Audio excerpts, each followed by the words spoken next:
Vizianagaram ZP కార్యాలయం ఆవరణంలో ఉన్న భారత రాజ్యాంగ పితామహుడు డాక్టర్ బిఆర్ అంబేద్కర్ విగ్రహానికి విజయనగరం జిల్లా పరిషత్ చైర్మన్ వైఎస్ఆర్సీపీ జిల్లా పార్టీ అధ్యక్షులు భీమిలి నియోజకవర్గ సమన్వయకర్త మజ్జి శ్రీనివాసరావు పూలమాల వేసి ఘన నివాళులర్పించి రాజ్యాంగ ప్రతిజ్ఞ చేశారు. ఈ సందర్భంగా మాట్లాడుతూ మన దేశ ప్రజలు తమ కోసం రాజ్యాంగాన్ని 1949లో తమకు తాము సమర్పించుకున్న నవంబర్ 26 మన రాజ్యాంగం దాదాపు 80 దేశాల రాజ్యాంగాలను అధ్యయనం చేశాక తయారైందన్నారు.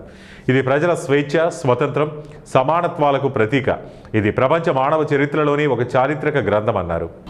మరి పెద్దలు డాక్టర్ బాబాసాహెబ్ అంబేద్కర్ గారిని మరి ఈరోజు వారికి ఘనంగా నివాళులు అర్పించుకొని మరి ఈరోజున వారిని ఒకసారి జ్ఞాపకం తెచ్చుకొని ఈరోజు తాలూకా విలువని ఏదైతే రాజ్యాంగాన్ని అమలుపరుచుకుంటున్న ఈ భారతదేశంలో రాబోయే తరాలకు తెలిసే విధంగా ఈ కార్యక్రమాన్ని ప్రతి సంవత్సరం జరుపుకోవడం చాలా సంతోషం. అందుకే ఈరోజు ప్రధానంగా భారత రాజ్యాంగం దినోత్సవం అంటే ఒక రాజ్యాంగం, ఒక దేశం ఏర్పడింది నూతనంగా. ఆనాడు బ్రిటిష్ వారి దగ్గర నుంచి బ్రిటిష్ వారికి ఆనాడు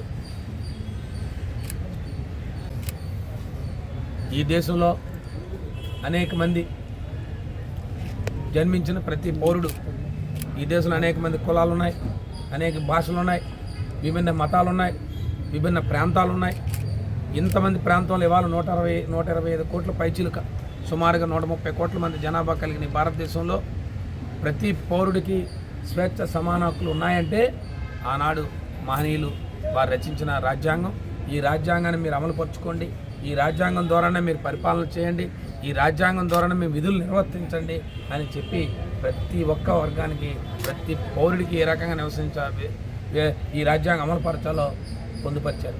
కాబట్టి ఈ దేశంలో అనేక దేశాల్లో ఒక కార్యాచరణ లేక మన పొరుగు దేశాలు అనేక ఇబ్బందులు పడుతున్నప్పుడు కూడా భారతదేశం ప్రపంచంలోనే మేటిగా ఉందంటే ఈ భారతదేశంలో ఏ దేశంలో ఉన్న పౌరుడైనా వచ్చి ఏ దేశ పౌరుడైనా వచ్చి ఈ భారతదేశంలో నివసించగలుగుతున్నాడంటే ఈరోజు మనం రచించుకున్న రాజ్యాంగం.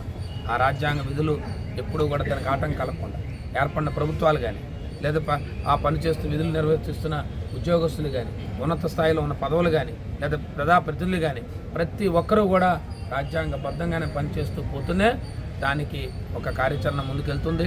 కాబట్టి మన అభివృద్ధి పదంలో ముందుకు పోతాం. కాబట్టి